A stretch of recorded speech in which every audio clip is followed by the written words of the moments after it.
Good evening, good evening, everybody. Good evening. Good evening, sir. Good evening, sir. Good evening, pa. Right. நாம லாஸ்டா உயிரினங்கள் மற்றும் இனத்தொகையில எதெல்லாம் படிச்சோம் ஞாபகம் இருக்கா?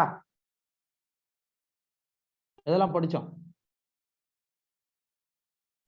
நீரை பத்தி பார்த்துட்டு இருந்தோம் சார். நீரை பத்தி பார்த்து முடிச்சோம். நீரை பத்தி பார்த்து முடிச்சோம். ரைட். அதுக்கு முன்னாடி வெப்பத்தை பத்தி பார்த்தோம். வெப்பத்தை பத்தி, டெம்பரேச்சரை பத்தி பார்த்தோம். சரிங்களா? இதெல்லாம் படிச்சிட்டீங்களா? நடத்தின வரைக்கும் படிச்சிட்டீங்களா? பதிலே காணோம். கேள்வி கேட்டா தெரிஞ்சிடும். மோனிகா, யூரி தெர்மல் அப்படின்னா என்ன அர்த்தம்? யூரி தெர்மல்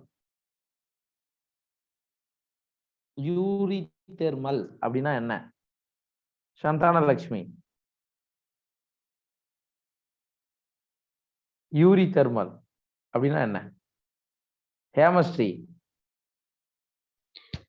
நிறைய ஹீட் இருக்கிற இடத்துல வாழ்றது சார். அதிகமான ஹீட் இருக்கிற இடத்துல வாழ்றது சார். அதிகமான ஹீட்டை தாங்கக்கூடியதா இல்ல அதிகமான ஹீட் இருக்கிற இடத்துல வாழ்றதா? தாங்கிட்டு வாழக்கூடிய லிவிங் ஆர்கானிசம்ஸ் எல்லாம் யூரி தெர்மல் சொல்லுவாங்க சார். சரி, டிஃப்ரெண்ட் டைப் ஆஃப் டெம்பரேச்சரை ஏத்துக்கிட்டு வாழக்கூடியவை யூரி தெர்மல் அப்படின்னு சொல்லுவோம். ரைட். தாமரை செல்வி, ஸ்டெனோதெர்மல் அப்படின்னா என்னமா? ஸ்டெனோதெர்மல் அப்படின்னா என்ன? வெப்பம் குறைவா உள்ளது. வெப்பம் ஒரு குறிப்பிட்ட வெப்பநிலை, ஒரு குறிப்பிட்ட ஒரு பர்டிகுலர் ரேஞ்சு, அதேதான். அதுக்கு மேல போச்சுன்னா அதெல்லாம் வாழாது. அந்த மாதிரியான இதுதான் நம்ம என்ன சொல்றோம்னா ஸ்டெனோதெர்மல் அப்படின்னு சொல்றோம். ஸ்டெனோதெர்மல் அப்படின்னு சொல்றோம். Okay, right. அடுத்தது ஸ்ரீநிதி, யூரி ஹாலைன் என்றால் என்ன? தாமரை செல்வி, யூரி ஹாலைன். உப்பு அதிகமா உள்ளது சார். வெப்பம், எல்லா விதமான வெப்பத்துக்கும் யூரி ஹாலைனுக்கும் என்ன சம்பந்தம்? உப்பு அதிகம். வெப்பம் அதிகமா, உப்பு அதிகமா? ஓகே. உப்பு, அதாவது எந்த மாதிரியான உப்பு இருந்தா கூட அந்த இடத்துல வாழக்கூடிய தன்மை கொண்டவை யூரி ஹாலைன் அப்படின்னு சொன்னோம். ரைட்டு. அடுத்தது ரித்திகா, ஸ்டெனோ ஹாலைன் அப்படின்னா என்ன? உப்பு வந்து குறைவா இருக்கு சார். அதாவது ஒரு குறிப்பிட்ட உப்புத்தன்மை, சரியா, அல்லது குறைவான உப்புத்தன்மை இருக்கக்கூடிய பகுதிகளில் வாழக்கூடியவை ஸ்டெனோஹாலைன் அப்படின்னு சொன்னோம். ஸ்டெனோஹாலைன் அப்படின்னு படிச்சோம். ஓகே, அதுதான்ப்பா. ஓகேப்பா. அடுத்தது சாலமன்,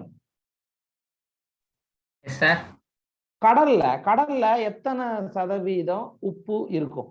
உப்பினுடைய சதவீதம் கடல்ல எவ்வளவு? 30 முதல் 35%.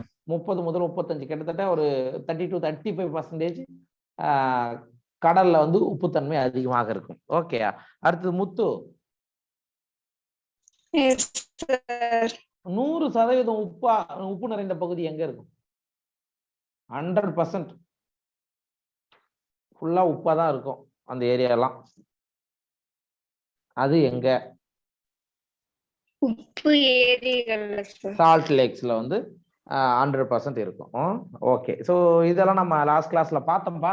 ஸோ இன்னைக்கு நாம எதை பத்தி பார்க்க போறோம் அப்படின்னா ஏபயாட்டிக் ஃபேக்டர்ஸ்ல லைட்டை பத்தி தான் நம்ம டீட்டெயிலா பார்க்க போறோம். ஒளி, சரியா? ஒளி தாவரங்களுக்கு எந்த அளவுக்கு முக்கியம், அல்லது உயிரினங்களுக்கு ஒளி அவசியமா இல்லையா? ஒளியை பத்தி சொல்லுங்க. ஒளி அவசியம் தான் சார். ஒளிச்சேர்க்கை செய்யணும். கண்டிப்பா தாவரங்கள் ஒளிச்சேர்க்கை செய்யணும். ஒளிச்சேர்க்கை செஞ்சாதான் என்ன பண்ண முடியும் அவரால? உணவை உற்பத்தி செய்ய முடியும். சரியா? அப்ப தாவரங்கள் ஒளிச்சேர்க்கையின் மூலம் உணவை தயாரிக்கும். அப்படி தயாரிச்சாதான் கன்சியூமர்களுக்கு தேவையான ஃபுட்டே கிடைக்கும். சரியா? அப்ப எல்லாத்துக்கும் மிக முக்கியமா தாவரங்களுக்கு ஒளியானது அவசியம், ஒளிச்சேர்க்கைக்கு அவசியம். போட்டோசிந்தசிஸ் நடக்கலைன்னா அதனால ஃபுட்டை ப்ரிப்பேர் பண்ண முடியாதுங்க.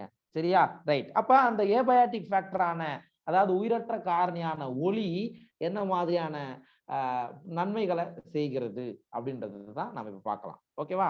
பார்க்கலாம். ஸோ தாவரங்கள் ஒளிச்சேர்க்கையின் மூலம் உணவை தயாரிக்கின்றன.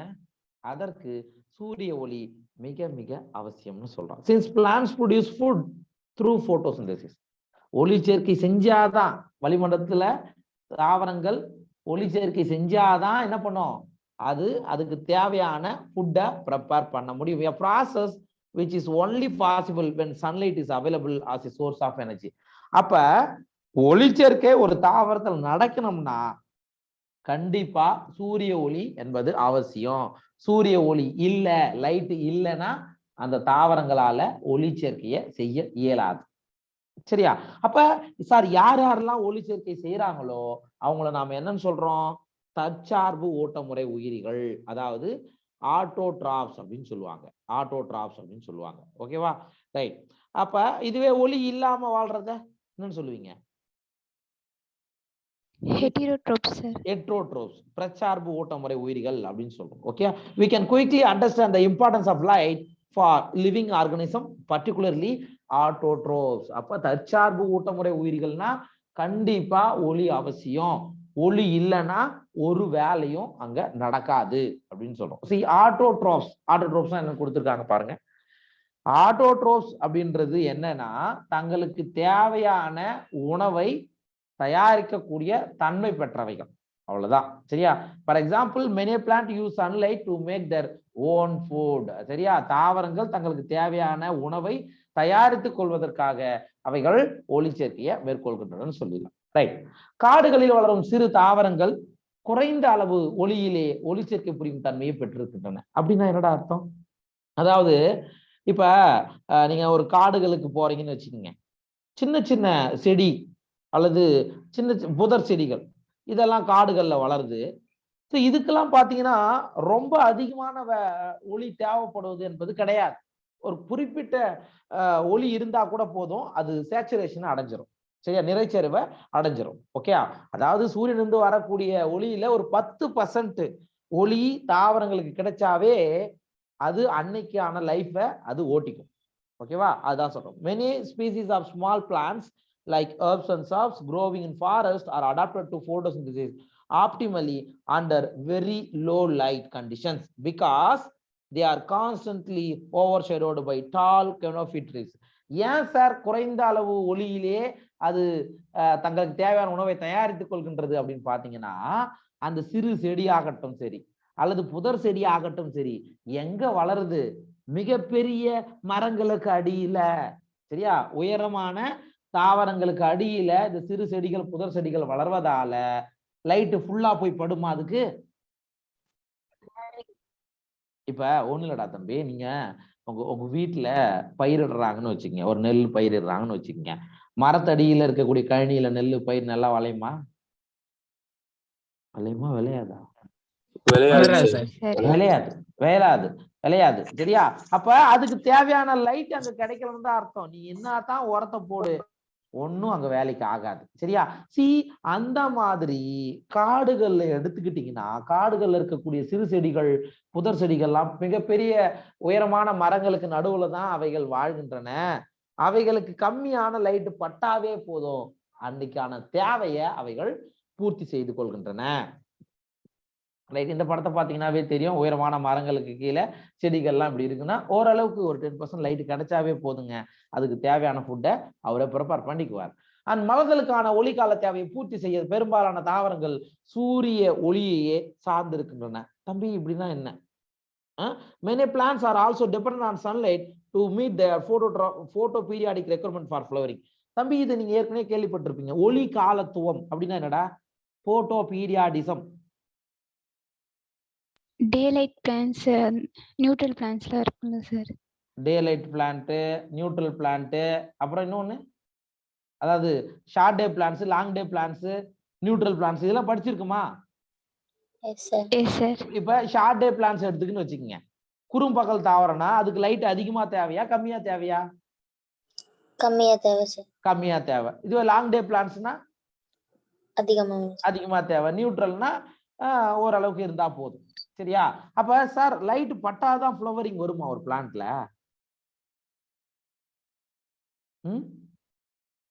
ஒளி ஒரு தாவரங்கள்ல ஃப்ளவரிங்க உருவாக்குவதற்கு ஒளி அவசியமா இல்லையா? இப்ப ஒண்ணுலடா ராஜா, எப்படி ஒரு தாவரங்கள்ல மலர் உருவாகிறது? ஒரு தாவரத்துல மலர் எப்ப உருவாகிறது, எப்படி உருவாகுது சொல்லுங்க. ஏற்கனவே படிச்சிருக்கோம், அதனாலதான் உங்ககிட்ட கேட்டு வெயிட் பண்ண. என்னம்மா? ஒளிச்சேர்க்கை மூலமாவா? சொல்லுங்க. சூரியனிலிருந்து வரக்கூடிய ஒளி, அந்த ஒளியை கவரக்கூடிய பகுதி எது தாவரங்கள்ல? இலை சார். இலைங்க. சரியா? அப்ப இலை வந்து அந்த ஒளி அப்சார்ப் பண்ணும் பொழுது அங்க என்ன நடக்குது? அப்ப அங்க என்ன நடக்கும்? அங்கிருந்து ஏதோ ஒரு ஹார்மோன் சேஞ்சஸ் ஏற்பட்டு அதுக்கப்புறம் தான் மலரையே உருவாக்கும். அப்ப அந்த ஒளி காலத்துவம். அப்ப இந்த குறிப்பிட்ட தாவரங்களுக்கு இந்த மாதிரி லைட் கிடைச்சா போதும், ஈஸியா ஒரு மெச்சூர் ஆயிட்டு ஆட்டோமேட்டிக்கா என்ன ஆகும்? ஃப்ளவரை கொடுத்துருவார். சரியா? அப்ப ஒளிக்கால தேவையை பூர்த்தி செய்வதற்கு தாவரங்களுக்கு எது அவசியம் அப்படின்னா லைட்டு அவசியம். சரியா? நமக்கு ஆல்ரெடி படிச்சிருக்கிறோம்.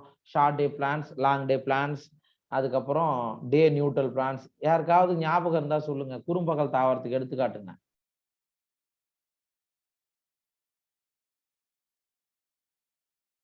குறும்பகல் தாவரம், டே நியூட்ரல் பிளான்ஸ், அதுக்கப்புறம் லாங் டே பிளான்ஸ். எக்ஸாம்பிள் சொல்லுங்க. சூரியகாந்தி சார். சூரியகாந்தி. அப்புறம் வேற என்ன பிளான்ட்லாம் படிச்சோம்?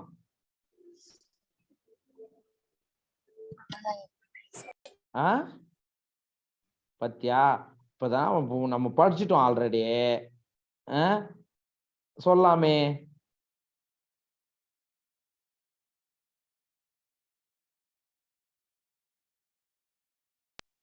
நீங்க என்ன என்னமோ புரியலம்மா, சாரி.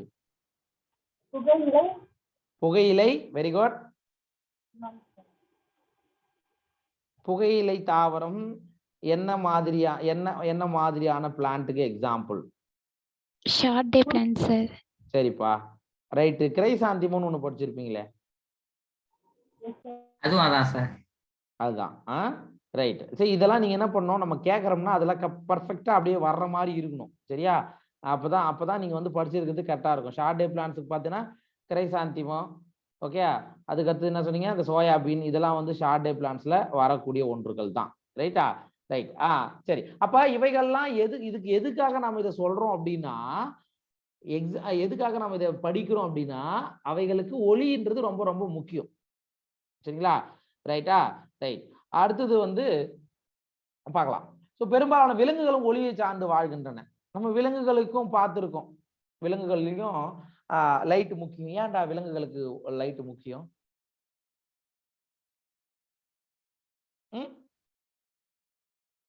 சொல்லுங்க. விலங்குகளுக்கு கூட ஒளி அவசியம். ஏன்? வைட்டமின் டி கிடைக்கும் சார். ஓ, ரைட். ஓகே, வைட்டமின் டி கிடைக்கும். சரியா? இப்ப ஒரு சில விலங்கினங்கள் பார்க்கலாம். ஒரு சில விலங்கினங்கள் பார்க்கலாம். இந்த லாங் டே, ஷார்ட் டே அந்த மாதிரியான வரும்போது கூட அவைகள் ஒரு இடத்துல இருந்து இன்னொரு இடத்துக்கு என்ன ஆயிடும்? என்ன பண்ணும்? வலசை போதல் ஆரம்பிக்கும். உடனே நீங்க படிச்சிருப்பீங்க. சரியா? அதுக்கு கூட லைட் ரொம்ப ரொம்ப அவசியமாக இருக்கும். சரி. ஒளிக்கால அளவின் மூலம் இரை தேடும் நேரம், இனப்பெருக்கம் மற்றும் இடப்பெயர்ச்சியை விலங்குகள் ஒளியின் மூலம் தான் தீர்மானிக்கின்றன. சரியா? இப்ப ஒண்ணு இல்லடா, இப்ப ஆந்தை இருக்கு. ஆந்தை தெரியுமா? ஆந்தை பார்த்திருக்கீங்களா? கேள்விப்பட்டிருக்கீங்களா? ரைட். ஆந்தை எப்ப போய் சாப்பாடு சாப்பிடும்? நைட் டைம்ல தான் போவார். Night time. இப்ப காக்காலாம், காகம் காலையில. ஏன்டா அது போயிட்டு நைட்ல போகுது, இது காலைல போகுது? கண்ணு தெரியாது சார் காலையில.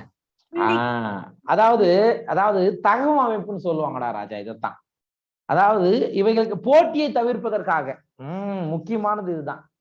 சோ தங்களுக்குள்ளே இரை தேடும் பாங்குனா அந்த ஃபுட்டை எடுக்கக்கூடிய பாங்க போட்டியை தவிர்ப்பதற்காக, நம்ம பின்னாடி படிப்போம், போட்டியை தவிர்ப்பதற்காக ஒண்ணு காலையில போகுது, இன்னொன்னு நைட்ல போகுது அப்படின்னு சொல்லுவோம். சரிங்களா? அப்ப இந்த ஒளிக்கால அளவின் மூலம் இரை தேடக்கூடிய நேரம்.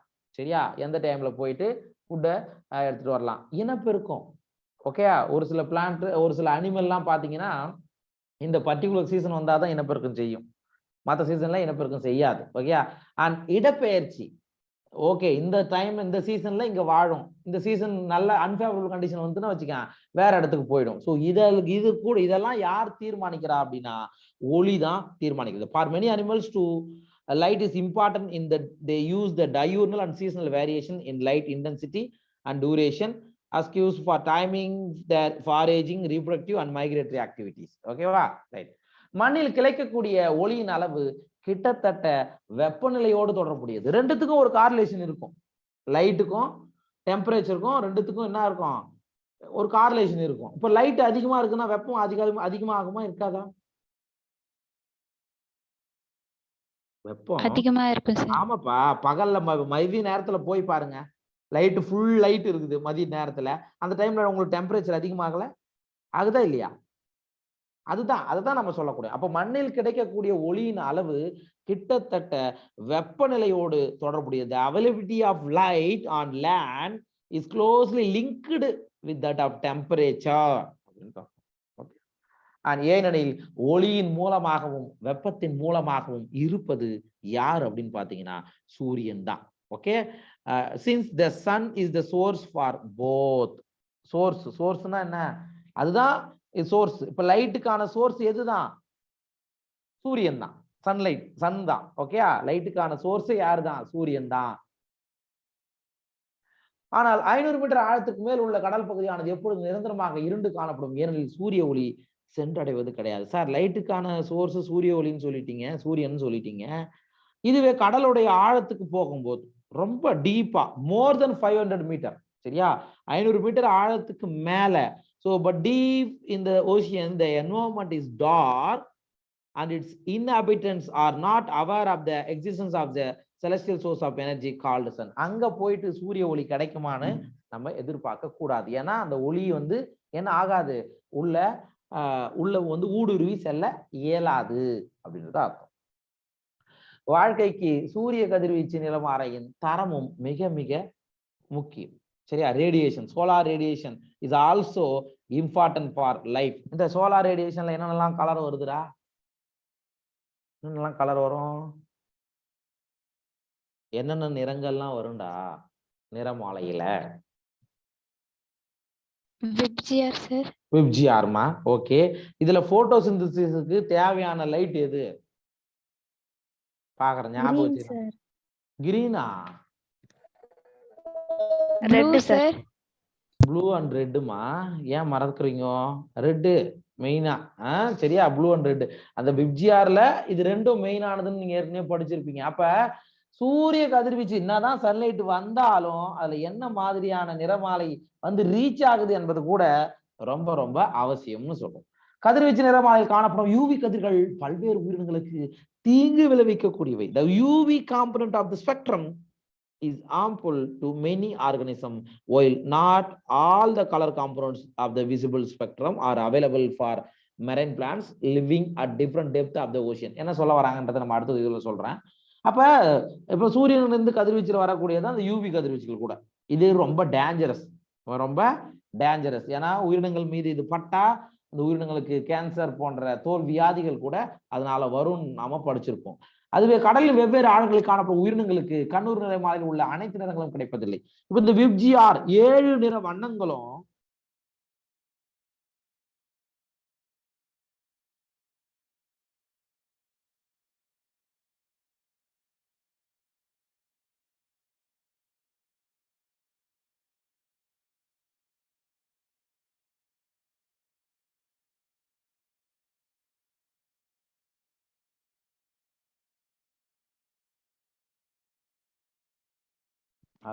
தம்பிகளா கேக்குதா?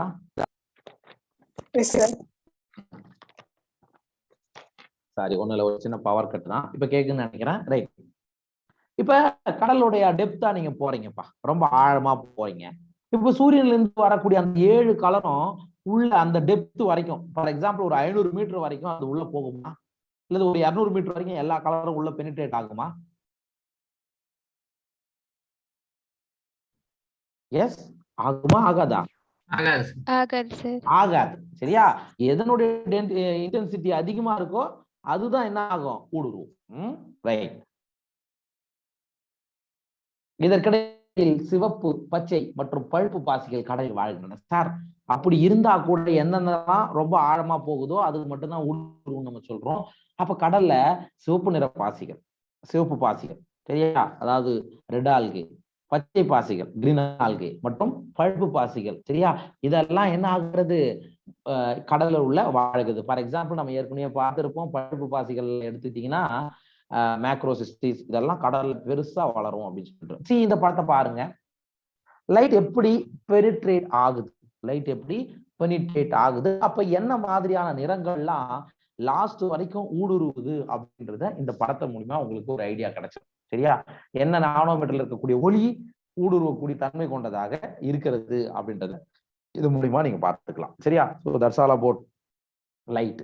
இதுதான் ஏபயாட்டிக் ஃபேக்டர்ஸ்ல லைட்டை பத்தி சொல்றோம் ஓகேவா. அடுத்துதான் நம்ம பார்க்க போறது மண், சாயில். சாயில் கூட ரொம்ப அவசியம் தானே ஏபயாட்டிக் ஃபேக்டர்ல. சாயில் முக்கியமா இல்லையா? சாயிலால என்ன யூஸ்பா சொல்லுங்க பார்க்கலாம்.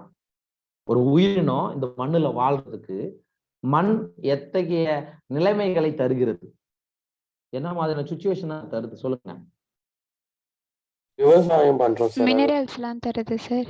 மினரல்ஸ் எல்லாம் மண்ணுல தான் கிடைக்குது. தாவரங்களுக்கு தேவையான மினரல்ஸ் மண்ணுல இருந்து தான் கிடைக்குது. தண்ணி மண்ணுல இருந்து தான் கிடைக்குது ரைட்டா. அண்ட் அது ஒரு என்ன சொல்றது, ஒரு ஆங்கரேஜா சரியா, வேர்லாம் நல்லா பெனிட்ரேட் ஆகி அதுக்கான ஒரு இடமாகவும் மண்ணானது விளங்குகிறது சரியா ரைட். அண்ட் மண்ணினுடைய தன்மை மற்றும் அதன் பண்புகள் வெவ்வேறு இடங்களுக்கு ஏற்ப வேறுபடுகின்றன. அப்ப என்ன சொல்றாங்கன்னா, the nature and properties of soil in different places vary. தம்பி இந்த மண்ணுல நிறைய வெரைட்டி இருக்கு, படிச்சிருப்பீங்க. சாண்டி சாயில் படிச்சிருக்குமா, லோமி சாயில் இருக்கா இல்லையா, அதாவது வண்டல் மண், கரிசல் மண், செம்மண், களிமண் இந்த மாதிரி இருக்கா இல்லையா. அப்ப எல்லா இடத்துலயும் pH ஒரே மாதிரியா இருக்குமாடா? pH மண்ணினுடைய அமிலக்கார சமநிலை எல்லா மண்ணுக்கும் ஒரே மாதிரி இருக்குமா இருக்காதான் கேக்குறேன். இருக்காது சார். இருக்காது. அப்ப ஒரு பர்டிகுலர் pH என்ன தாவரம் நல்லா வளருமோ அந்த தாவரம் தான் அந்த இடத்துல நீங்க கல்டிவேட் பண்ண முடியும். மாறா அதுக்கு ஆப்போசிட்டா நீங்க தாவரத்தை அங்க வளர்க்க முடியுமானா முடியாதுங்க ரைட்டா. அப்ப மண்ணினுடைய தன்மை, the nature of soil சரியா, அதனுடைய கேரக்டர் அது வந்து என்ன ஆகுறது, ப்ராப்பர்ட்டிஸ் ஆஃப் சாயில் சரியா. ப்ராப்பர்ட்டிஸ் மீன்ஸ் அதுல என்னென்னலாம் மினரல்ஸ் எல்லாம் இருக்கு இதையெல்லாம் உள்ளடக்கியது சரியா. இதெல்லாம் வெவ்வேறு இடங்களுக்கு ஏற்ப மாறக்கூடிய தன்மை கொண்டதாக இருக்கும். இது காலநிலை, தட்பவெட்ப சிதைவு, மண் கடத்தப்பட்ட விதம் அல்லது வீழ்படிவான விதம் மற்றும் எவ்வாறு மண்ணின் வளர்ச்சி நிகழ்ந்தது என்பதை பொறுத்தது. சார் மண்ணுடைய ப்ராப்பர்ட்டிஸ் எதை பொறுத்தது அப்படின்னா காலநிலை சரியா. இப்ப ஒண்ணு காலநிலைன்றது இங்க ஃபார் எக்ஸாம்பிள் எப்பவுமே என்ன சொல்றது, எப்பவுமே வறண்டு போய் கிடக்குது, அங்க மண் எங்க வளமா இருக்க முடியுமா அந்த இடத்துல?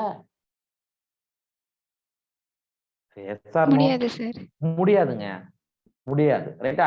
அந்த தட்பவெட்ப சிதைவு சரியா, அதாவது டிபெண்ட் ஆன் த கிளைமேட்டை பொறுத்தது. அந்த வெதரிங் ப்ராசஸ் எப்படி அது வந்து உருவாச்சு, வெதரிங்னா சிதைவு. இப்ப ஃபார் எக்ஸாம்பிள் நமக்கு தெரியும் பாறைகள்லாம் லைக்கன்கள் மூலமாகத்தான் சிதைக்கப்படுகின்றன அப்படின்றத நம்ம படிச்சோமா.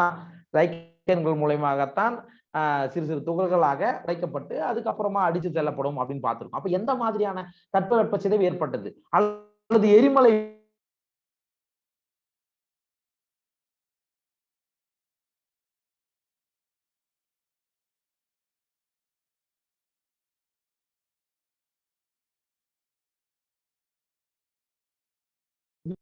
சரியா அது ஓகே. மண்ணுடைய படிப்படியா எப்படி அது மண்ணினுடைய அடுக்குகள்லாம் நீங்க பார்க்கலாம். மண்ணை ஒண்ணுல ஒரு ஜேசிபி வச்சு ஒரு சின்ன பள்ளம் தோன்றீங்கன்னு வச்சுக்கோங்க, மேல ஒரு லேயரா இருக்கும், அதுக்குள்ள ஒரு சில இடத்துல நடுவுல மணல் மாதிரி வரும். ஓகே, இதெல்லாம் பொறுத்து தாண்டா மண்ணினுடைய தன்மை தீர்மானிக்கப்படுகிறது. ஓகே, மண்ணின் வெவ்வேறு பண்புகளான மண்ணின் கலவை, சாயில் காம்போசிஷன்னா என்ன அர்த்தம், அதுல கல்லு, சின்ன சின்ன கற்கள் பெருசா இருக்கா, இல்ல ரொம்ப சின்னதா இருக்கா, அல்லது வெறும் மணலாதான் இருக்கா, அது ஓகே. மண் துகளினுடைய அளவு, சைஸ் ஆஃப் பார்ட்டிகல் பெருசா இருக்கா சின்னதா இருக்கா நீங்க பார்க்கலாம். அப்ப இப்ப மணல்ல தண்ணி ஊத்துறீங்க, மணல்ல தண்ணி ஊத்துறீங்கன்னா என்ன நடக்கும்? தண்ணி தேங்குமா இல்ல அப்சர்வ் பண்ணிக்கும் சார். அப்சார்ப் பண்ணிக்கும்? ஒய்? ஏன் ஏன் அப்சர்வ் பண்ணிக்குது? என்ன காரணம்? கான்சென்ட்ரேஷன் கம்மியா இருக்கும் சார் சாயில்ல. கான்சன்ட்ரேஷன் கம்மியா இருக்கும். எக்ஸாக்டா நான் ஒன்னு எக்ஸாம்பிள் எதிர்பார்க்கிறேன். வேறப்பா எதனுடைய சைஸ் பெருசா இருக்கும் அப்படி சொல்லு. சாயில் பார்ட்டிகளோட சைஸ் பெருசா இருக்குடா மண் துகள்கள்ல. சரியா? அப்ப நீங்க என்னதான் மணலை கூட்டி பாருங்க, எல்லாமே மணல்லாம் என்ன இருக்கும், சின்ன சின்னதா இருக்குது இல்லையா? சின்ன சின்ன துகள்கள் கல்கள்லாம் கலந்து இருக்கும். அப்ப என்ன ஆகும், ஈஸியா தண்ணி கீழே போயிடும். இதுவே களிமண்ல தண்ணி ஊத்துங்களேன், களிமண் எடுத்து தண்ணி ஊத்துங்க, தண்ணி அங்க சீக்கிரமா ஊடுருவி உள்ள போயிடுமா? உள்ள போகுமா இல்ல வாட்டர் அப்படியே தேங்கி நிக்குமா? களிமண்ல தேங்கி நிக்கும். ஏன்னா அங்க மண் துகள்களுடைய சைஸ் எப்படி இருக்கும், ரொம்ப ரொம்ப கம்மியா இருக்கும். அது என்ன பண்ணாது, தண்ணி தன் வழியே ஊடுருவ அனுமதிக்காது, எல்லாம் மிங்கில் ஆயிடும். இதுதான் வித்தியாசம். சரியா? அப்ப மண்ணினுடைய வேற என்ன பண்புகள் இருக்குன்னா, மண்ணினுடைய கலவை என்ன மாதிரியான இது கலந்துருக்கு, மண் துகளுடைய அளவு மற்றும் மண்ணினுடைய ஒருங்கிணைப்பு, சரியா, எப்படி எல்லாம் கார்லட் ஆயிருக்கு போன்றவை மண்ணின் நீர்த்தேக்கு திறன் மற்றும் ஊடுருவல் போன்றவற்றை தீர்மானிக்கிறது. அப்ப ஒரு மண்ணுல தண்ணி ஈஸியா அப்சார்ப் பண்ணுதுன்னா, ஈஸியா உள்ள போகுதுன்னா அது மணலா இருக்கணும், சாயில் பார்ட்டிகளுடைய சைஸ் பெருசா இருக்கணும். அப்ப மண் தண்ணி தேங்கி வைக்கக்கூடிய திறனா இருக்கிறது அப்படின்னா அங்க சாயில் பார்ட்டிகளுடைய சைஸ் ரொம்ப கம்மியா இருக்கணும். இதெல்லாம் நம்ம சொல்றோம். Okay, various characteristics of the soil such as soil composition, grain size and characteristics of the soil, grain size and aggregation determine the percolation and water holding capacity of the soil. சரிங்களா? மண்ணின் இந்த பண்புகள் மற்ற அளவுருக்களான pH, அதில் எந்த மாதிரியான தாது பொருட்கள் கலந்திருக்கிறது மற்றும் அது எந்த மாதிரியான நிலத்துல இந்த மாதிரியான மண் இருக்கு போன்றவை எந்த பகுதியாக இருந்தாலும் அந்த பகுதியில் ஒரு பெரிய அளவிற்கு தாவர பரவலை தீர்மானிக்கிறது. இப்ப ஒண்ணு இல்லடா, ஒரு சில பிளான்ட்ஸ் அதை நான் ஏற்கனவே சொன்னது போல குறைவான pHல அதிகமா வளரக்கூடியதாக இருக்கும். ஒரு சில தாவரங்கள் அதிகமான pH இருக்கிற இடத்துல வளரக்கூடியதாக இருக்கும். சரியா? சோ இவைகள் தான் எந்த பகுதியில என்ன மாதிரியான தாவரங்கள் வளர முடியும் என்பதை அது தீர்மானிக்கிறது. தாவரங்களுடைய பரவலை டிஸ்ட்ரிபியூஷனை தீர்மானிப்பது யாருன்னா இவர்தான். These characteristics along with parameters such as pH, mineral composition and topography determine to a large extent the vegetation in any area. Okay, right. இதன் பின்னர் இந்த மண் எந்த வகையான விலங்கினம் வாழ வேண்டும் என்பதையும் தீர்மானிக்கிறது. சரியா? அந்த மண்ணுல பாம்புகள்லாம் வாழுது. சொல்லுமா, கேக்கலையா? சார் இதுக்கு முன்னாடி உள்ள ஸ்லைடு ஒரு நிமிஷம் காமிங்களா சார்? புக்ல இல்லையா? நீ எந்த வருஷம் புக் வாங்குன? சார் இது ஃபர்ஸ்ட் எடிஷன் சார். ஆமா, நம்ம ஆல்ரெடி யூடியூப்ல வீடியோ போட்டிருப்போம் பாப்பா, மண்ணை பத்தியும் ஒரு வீடியோ போட்டிருப்போம். ரைட், பார்த்துக்கலாம்.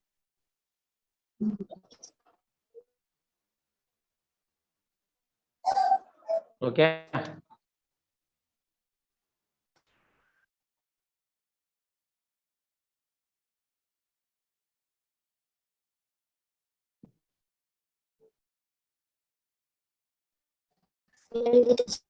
ரைட்ப்பா.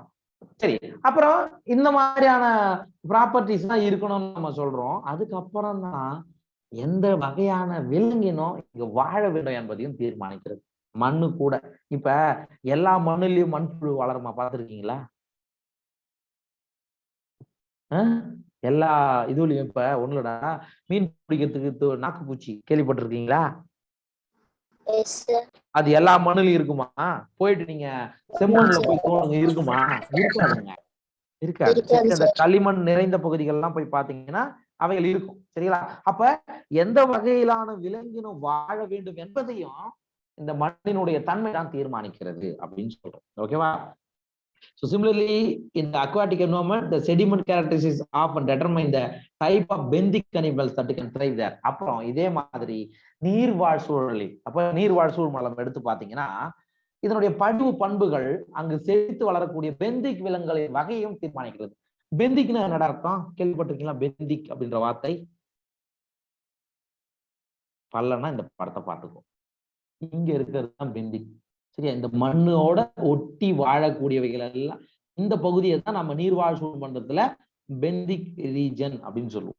பெந்திக் ரீஜன் சொல்லுவோம். மேல இருக்கிற பிளாங்டான்லாம் நீர்வாழ் மிதவை உயிர்கள் இருக்கக்கூடியவை. நெக்டான் ரீஜன்ல மீன் போன்றவை வளரக்கூடியவை.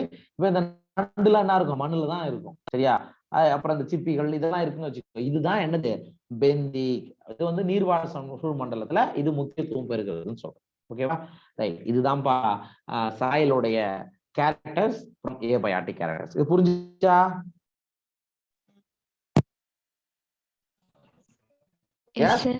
ரைட். ஓகே.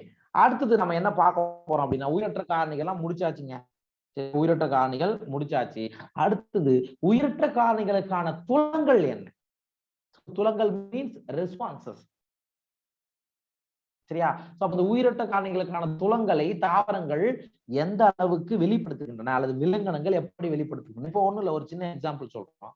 இப்ப அதிகமா சன்லைட் அடிச்சுட்டே இருக்குன்னு வச்சுக்கோங்க. எந்த விலங்கினமாவது டைரக்டா சன்லைட்ல படுத்துட்டு இருக்குமா? படுத்து தூங்குமா? என்ன ஆகும்? நிழலை தேடி நகருமா இல்லையாப்பா?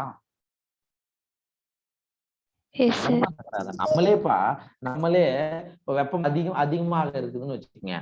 சன்லைட் ஐயோப்பா வெயில் ஒரே வெயிலா இருக்குப்பா அப்படி நிழலா மரத்தடியில போய் நிக்கிறோம். சரிங்களா? அதெல்லாம் என்னது?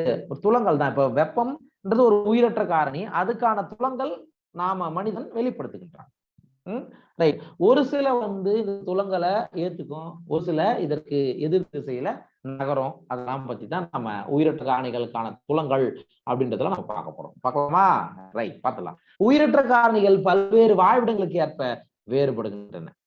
So abiotic condition of many habitats may vary drastically in time. சரியா? பல்வேறு வாழ்விடங்களுக்கு ஏற்ப. சரியா? இப்ப நீங்க போயிட்டு ஒண்ணும் இல்ல, ஒரு டிசர்ட்ல போயிட்டீங்கன்னு வச்சுங்களேன், அங்க எப்படி இருக்கும்? வெப்பம் மிகுதியா இருக்கும். ஓகே. இதுவே நீங்க என்ன சொல்றது, ஒரு மலைப்பகுதிகள்லாம் போனீங்கன்னா அங்க வெப்பம் நமக்கு கம்மியா இருக்கும். சரியா? அப்ப இது பல்வேறு வாழ்விடங்களுக்கு ஏற்ப என்ன ஆகிறது? வேறுபடுகின்றன. பல மில்லியன் ஆண்டுகளுக்கு முன் உருவான பல உயிரினங்கள் ஒப்பீட்டளவில் நிலையான உட்சூழலை கொண்டிருக்கும். அதாவது பல மில்லியன் ஆண்டுகளுக்கு முன்னாடி உருவாகி இருக்குன்னு வச்சுக்கோங்க. சரிங்களா? அவைகள் நிலையான உட்சூழலை, அதாவது உடலுக்கு உட்பகுதியில நிலையான சூழலை அவைகள் பெற்றிருக்கும்னு சொல்றோம். But before attempting to answer this question, we should perhaps ask first why a high variable external environment should bother organism. After all, one would expect that during the course of millions of years of their existence, many species would have evolved a relatively constant internal environment. அதுதான். அப்ப பல million ஆண்டுகளுக்கு முன் உருவான உயிரினங்கள் எல்லாம் பாத்தீங்கன்னா அதுக்குள்ள ஒரு நிலையான உட்சூழலை அவைகள் பெற்றிருக்கும்னு சொல்றாங்க. இந்த உட்புற சூழல் எல்லா உயிர்வேதி வினைகளையும் மற்றும் உடல் செயலியல் மாற்றங்களையும் நிகழ அனுமதிக்கிறது. இப்ப ஒண்ணு இல்லைன்னா, நம்ம உடம்புக்குள்ள யோசித்து பாருங்க, நம்ம உடம்புக்குள்ள டெம்பரேச்சர் நார்மலா இருந்தா நம்ம உடம்புக்குள்ள நடக்கக்கூடிய பயோகெமிக்கல் ப்ராசஸ், மெட்டபாலிசம் எல்லாம் நார்மலா நடக்குமா நடக்காதா?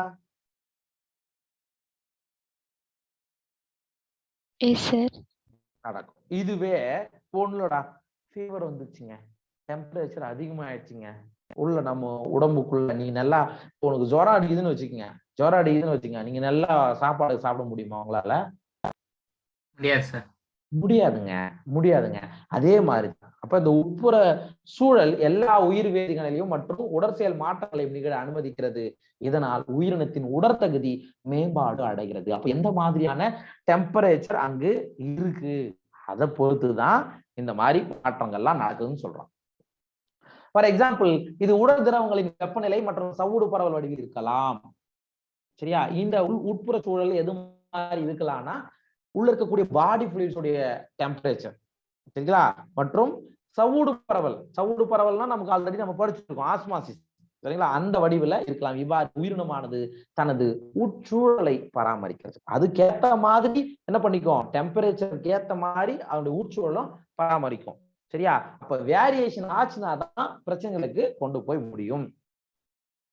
இவ்வாறு உயிரினத்தின் உட்புற சூழ்நிலை நிலையாக பராமரிக்கக்கூடிய நிகழ்வு அகநிலைப்பு திறம் அல்லது நிலை மாறாமை, ஆங்கிலத்துல ஹோமியோஸ்டாசிஸ் சொல்றோம். ரொம்ப ரொம்ப முக்கியமான ஒன்று, ரொம்ப முக்கியமான ஒன்று. சரியா? ஒரு நிமிஷம். Ideally, the organism should try to maintain the constancy of its internal environment. That is known as homeostasis. சரியா? எப்படிதான் வெளிப்புற சூழல் இருந்தா கூட, டெம்பரேச்சர் வெளியில அதிகமா இருந்தா கூட அதுக்கேற்ப பாடி என்ன பண்ணிக்கும், மெயின்டைன் பண்ணிக்கும். அந்த நிலைமையை நம்ம என்ன சொல்றோம்னா ஹோமியோஸ்டாசிஸ் அல்லது அகநிலைப்பு திறம் அப்படின்னு சொல்றோம். இது புரியுதா? இந்த இது ஹோமியோஸ்டாசிஸ்னா என்னன்னு இது கேட்கலாம். ஹோமியோஸ்டாசிஸ் இது எப்படின்னா இந்த கூற்று காரண வகையிலான இதுல உள்ள பாயிண்டா கொடுக்கலாம். ஃபார் எக்ஸாம்பிள், ஒரு நபர் தன்னுடைய சுற்றுச்சூழல் வெப்பநிலையானது 25 டிகிரி செல்சியஸ் இருக்கும்போது சிறப்பான செயல்திறனை வெளிப்படுத்துகிறார். ஒண்ணு இல்ல, ஒரு எக்ஸாம்பிள் எடுத்துக்கலாம். Let us take an analogy to clarify this important concept. Suppose a person is able to perform is best when the temperature is 25 degrees Celsius and wishes to maintain to it. So அதாவது 25 degree Celsius இப்ப கிளைமேட்ல 25 degree Celsius இருக்குன்னு வச்சுக்கோங்க.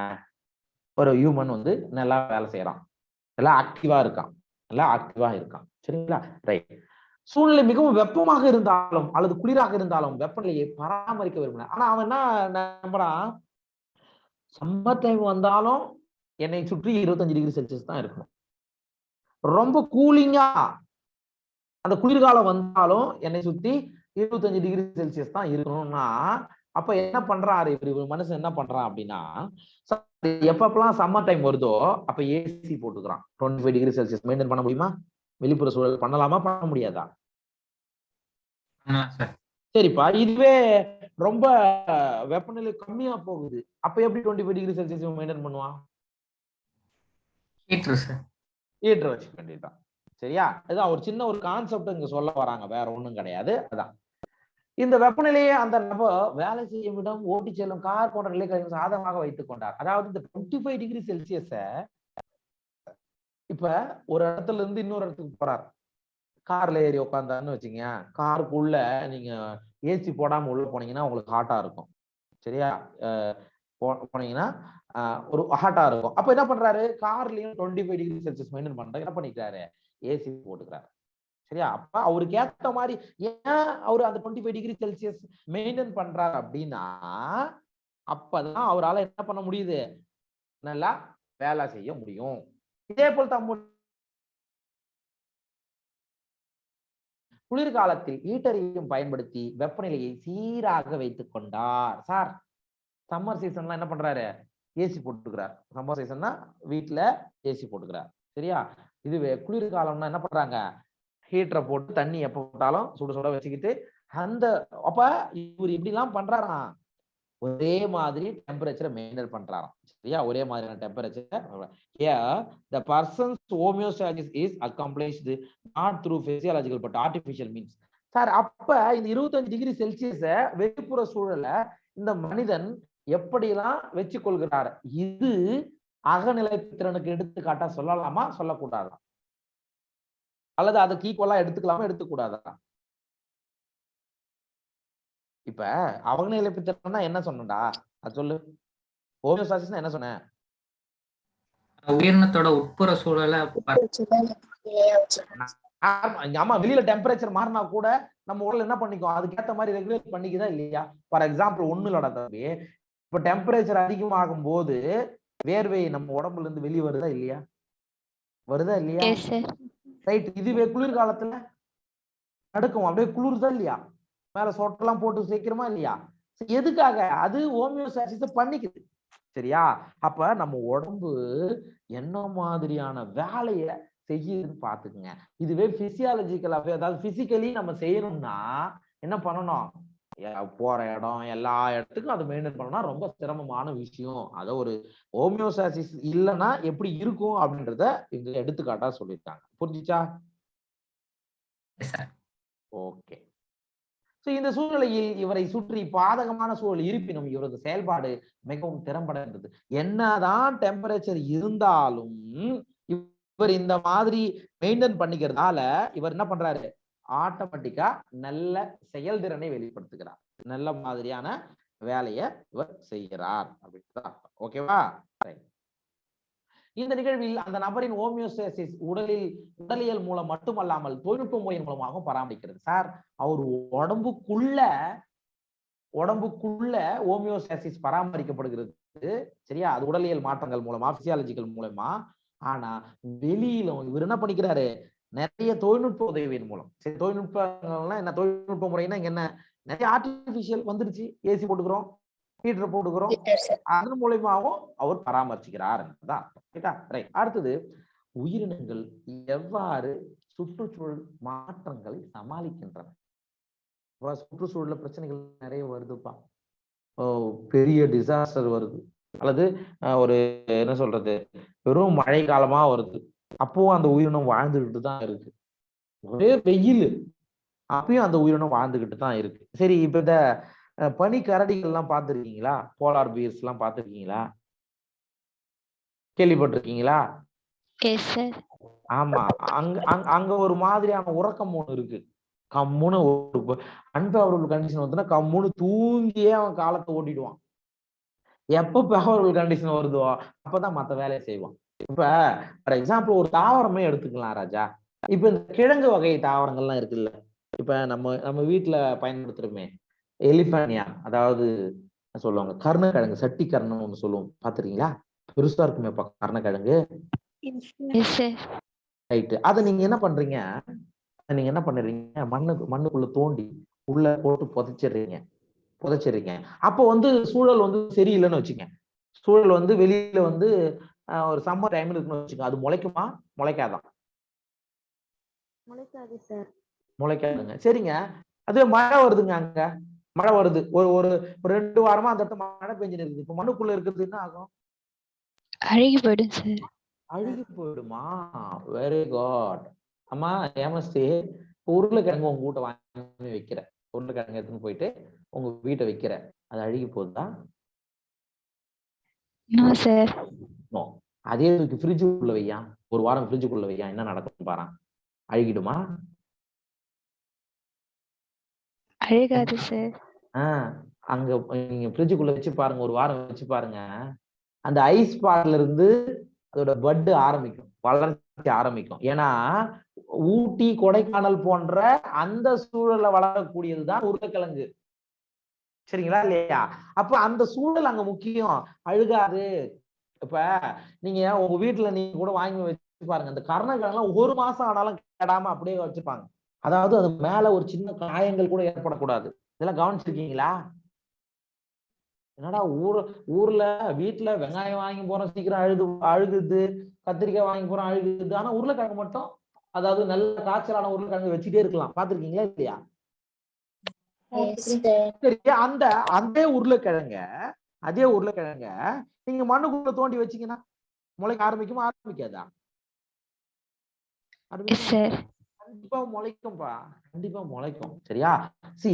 இந்த கதை நான் எதுக்காக நான் இதை சொல்ல வரேன் அப்படின்னா, ஃபேவரபிள் கண்டிஷன் வரும் பொழுது அதுல வளர்ச்சி மாற்ற செயல்கள் நடக்கும், வளர்ச்சி இருக்கும். அதுவே அன்பேவரபிள் கண்டிஷன்னா அது என்ன ஆகும், அப்படியே கம்முனே இருந்துரும்பா. அதான் ரைட். எப்படி அப்படின்றத நம்ம பார்க்கலாம். அழுத்தம் நிறைந்த உயிரற்ற நிலைமைகளை எதிர்கொள்ள உயிரினங்கள் ஒழுங்குபடுத்துதல், இணக்கப்படுத்துதல், குடிபெயர்வு, இடைநிறுத்தம் போன்ற செயல்பாடுகளை மேற்கொள்கின்றன. என்னடா சொல்ல வராங்க அப்படின்னா, நான் சொல்றேன் பாருங்க. அதாவது ஒழுங்குபடுத்துதல் என்ன, ரெகுலேட் பண்ணிக்குதுன்னு சொல்றோம்ல, அப்படின்னா என்ன அர்த்தம்? இப்பதான் நான் சொன்னேன். ஆமா, பாடி டெம்பரேச்சரை ரெகுலேட் பண்ணிக்கிறது, ரைட்டா? அல்லது இணக்கப்படுத்துதல் மீன்ஸ் கன்ஃபார்ம். அப்ப ஐயோ இந்த டெம்பரேச்சருக்குலாம் நம்மளால எதிர்த்து எல்லாம் செய்ய முடியாது, அதுக்கேத்த மாதிரி போகிறது. அதுதான் இணைக்கப்படுதுன்னு சொல்லுவாங்க. அது குடிபெயர்வு மைக்ரேட், மைக்ரேஜ், மைக்ரேட், RAT மைக்ரேட் அப்படின்னா ஐயோ இந்த டெம்பரேச்சர் என்னால தாங்க முடியாது, நான் என்ன பண்றேன் வலசை போயிடுறேன். வலசை போதல் நம்ம படிச்சிருப்போம். பறவைகள்லாம் ஒரு பர்டிகுலர் சீசனை தவிர்ப்பதற்காக அங்கிருந்து எங்க வந்துரும், இந்தியாவுக்கு வந்துரும். ராஜஸ்தான்ல இருக்கக்கூடிய கேலடியோ பார்க் கேள்விப்பட்டிருக்குமா, அந்த இடத்துக்கு வரும்னு படிச்சிருக்குமா இல்லையா? அந்த மாதிரி ஃபேவரபிள் கண்டிஷன் அப்ப திரும்பி ஃபேவரபிள் கண்டிஷன் வரும்போது என்ன ஆகுது, மறுபடியும் அதே இடத்துக்கு போயிடும். ஓகே. அடுத்தது சஸ்பெண்ட், இடைநிறுத்தம் அப்படின்னா என்னன்னா எந்த வேலையும் நடக்காது, அம்முன்னு தூங்கிடும். அந்த பனிக்கரடிகள்லாம் நம்ம சொல்றோம், துருவ கரடிகள், போலார் பீர், ஓகே, அப்படியே தூங்கியே கழிப்பார். அதை இடைநிறுத்தம்னு சொல்றோம். அப்ப அந்த டைம்ல இனப்பெருக்கம் மேற்கொள்ளாது, எந்த உயிரோட மட்டுமே இருக்குமே தவிர அதிகமா எந்த வேலையும் செய்யாது. சரியா? சோ இதெல்லாம் இது மூலியமா தான் உயிரினங்கள் சமாளிக்கின்றன அப்படின்னு சொல்றோம். ஓகேவா? ரைட், பார்க்கலாம். ஃபர்ஸ்ட் நாம பார்க்க போறது இதுல முறைப்படுத்துதல், ரெகுலேட். எப்படி உயிரினங்கள் தங்களை முறைப்படுத்திக் கொள்கின்றன, ரெகுலேட் பண்ணி கொள்கின்றன அப்படின்றத பார்க்கலாம். சில உயிரினங்கள் உடலியல் மற்றும் நடத்தை மாற்றங்களால் பராமரிக்கின்றன. எதை? அதனுடைய ஹோமியோஸ்டாசிஸ என்ன பண்ணிக்குது, பராமரித்துக் கொள்ளுது. Some organisms are able to maintain homeostasis by physiological means which ensure constant body temperature, constant osmotic concentration, etc. எப்படிங்க அப்படின்னா அகநிலை பித்திரம் ஹோமியோஸ்டாசிஸ் மூலமா அதனுடைய உடல் வெப்பநிலையை சரியா பராமரித்துக் கொள்கிறது. அதன் உள்ள நிலையான சவுடு பரவல் செறிவு போன்றவற்றையும் என்ன பண்ணிக்குது, தெரிஞ்சு கொள்ளுது. எதுக்கு? இதுக்கெல்லாம் மூல காரணம் யாருன்னா ஹோமியோஸ்டாசிஸ் தான். சரியா? இந்த படத்தை நீங்க கொஞ்சம் பாருங்க. அப்ப உயிரின எதிர் செயலுக்கான விளக்கப்படம் என்ன அப்படின்றத நம்ம இந்த படத்துல பார்க்கலாம். ஒரே நிமிஷம்.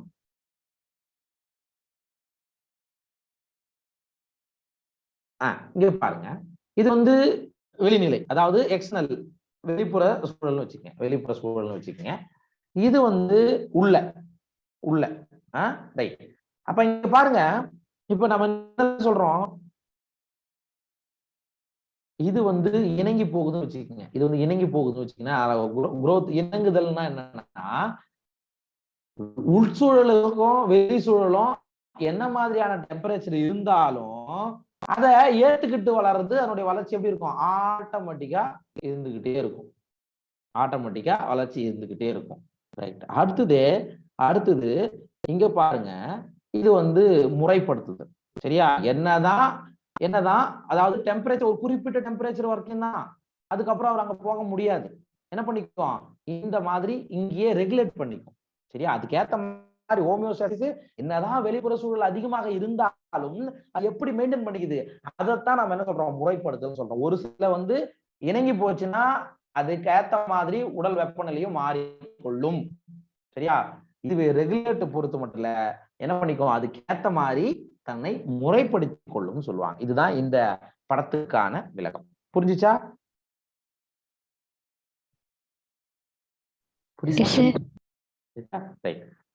அனைத்து பறவைகள் மற்றும் பாலூட்டிகள், சில கீழ்நிலை முதுகுநான் உள்ள மற்றும் முதுகுநான் மற்ற சிற்றினங்கள் இந்த வகை முறைப்படுத்துதலில் வெப்பநிலையை சீராக வைத்துக் கொள்கின்றன. அதாவது நம்ம பாக்குறோம், இப்ப இந்த மாதிரி ரெகுலேட் பண்றது எது அப்படின்னு பாத்தீங்கன்னா அனைத்து விதமான பறவைகள், ஆல் பேர்ட்ஸ் அண்ட் பாலூட்டிகள், mammals and very few lower vertebrates, சில கீழ்நிலை முதுகுநான் உள்ள மற்றும் முதுகுநான் அற்ற சிற்றினங்கள் இந்த வகை முறைப்படுத்துதல்ல, அதாவது என்ன பண்ணிக்கும், உட்புற சூழல் வெளிப்புற வெப்பத்தை விட அதிகமாகும் போது அதை என்ன பண்ணிக்கும், ரெகுலேட் பண்ணிக்குதுன்னு சொல்றாங்க. அதாவது வெப்பநிலை சீரமைத்தல், தெர்மோ ரெகுலேஷன், வெப்பத்தை என்ன பண்ணிக்கும், சீராக வைத்துக் கொள்ளும்.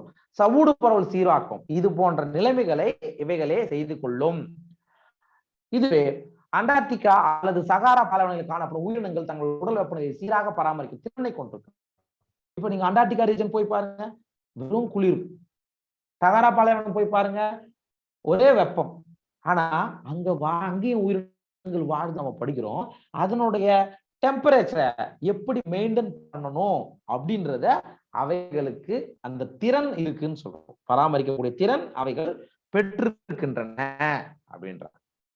இந்த நிலை பாலூட்டிகளின் மிகப்பெரிய வெற்றியாக சில பரிணாம உயிரியலாளர்கள் நம்பினார். சார், ஒட்டகம் அந்த ரீஜன்ல வாழுது, பாலைவன பல்லிகள் பாலைவனத்துல வாழுதுன்னா அதுதான் அதனுடைய வெற்றி, சக்சஸ் அப்படின்னு சொல்றாங்க. அதே போல நீங்க இந்த டீர் இதெல்லாம் வந்து பாத்தீங்கன்னா துருவ பகுதியில வளருதுன்னு வச்சுக்கோங்க, அது அதனுடைய சக்சஸ் அப்படின்னு யார் சொன்னாங்க? பரிணாம உயிரியலாளர்கள் நம்பினாங்க. பாலூட்டிகளில் காணப்படும் உடல் வெப்பநிலை ஒழுங்குபடுத்தும் நிகழ்வை போலவே மனிதர்களும் நிகழ்கிறது. எப்படி இந்த மேமல்ஸ் வந்து அதனுடைய பாடி டெம்பரேச்சரை ரெகுலேட் பண்ணிக்குதோ அதே மாதிரி similar to the ones that we humans use, மனிதர்கள்லயும் அந்த மாதிரி, அதாவது வெளிப்புற சூழலை பராமரிக்கக்கூடிய ரெகுலேட் பண்ணிக்கக்கூடிய கெப்பாசிட்டி மனிதர்கள்லயும் நிகழ்கிறது. நம்முடைய உடல் வெப்பநிலையை சாதாரணமாக 37 டிகிரி செல்சியஸ் சமாளிக்கிறோம். தம்பி, இது மறக்காதீங்க. நம்மளுடைய பாடி டெம்பரேச்சரை நம்ம எத்தனை டிகிரி செல்சியஸ்ல மெயின்டைன் பண்றோம் அப்படின்னா 37 டிகிரி செல்சியஸ்ல மெயின்டைன் பண்றோம். கோடை காலத்தில் நமது உடல் வெப்பநிலையை விட வெளிப்புற வெப்பநிலை அதிகம். இதனால் நமக்கு வியர்வை நிற்பதில்லை. இதன் முடிவில் ஆவியாகி உடலானது ஆட்டோமேட்டிக்கா குளிர்ச்சியடைக்கும். In summer, when outside temperature is more than our body temperature, வெளிப்புற வெப்பநிலை நம்ம உடம்புடைய வெப்பநிலையை விட என்ன ஆகுது? சம்மர்ல ரொம்ப அதிகம்பா. அதனால நமக்கு என்ன ஆகுது? உடல் அந்த வெப்பநிலையை பராமரிக்க நம்ம உடம்புல இருந்து வேர்வை வெளியேறுகின்றது. We sweat profusely, resulting evaporative cooling similar to what happens with a desert cooler in operation. சரி, இதே மாதிரி பாலைவனங்களையும் இப்படித்தான் நடக்குது. சரியா? பாலைவனங்கள்லயும் அங்க வாழக்கூடிய பாலூட்டிகள் இந்த மாதிரி தான் வேர்வையை வெளியேற்றி தங்களுடைய உடல் சூழலை பராமரித்துக் கொள்கின்றன. இதுவே குளிர்காலத்தில் 37 டிகிரி செல்சியஸ் குறைவாக நமது உடல் வெப்பநிலை குறையும் பொழுது நமது உடலானது நடுக்கம் இருக்கிறது. ஸோ பிலோ 37, இப்போ 25 அப்படிலாம் போச்சுன்னா எப்படி இருக்கும்? நம்ம உடம்பு அப்படியே குளிர் ஜுரம் வந்துடும்.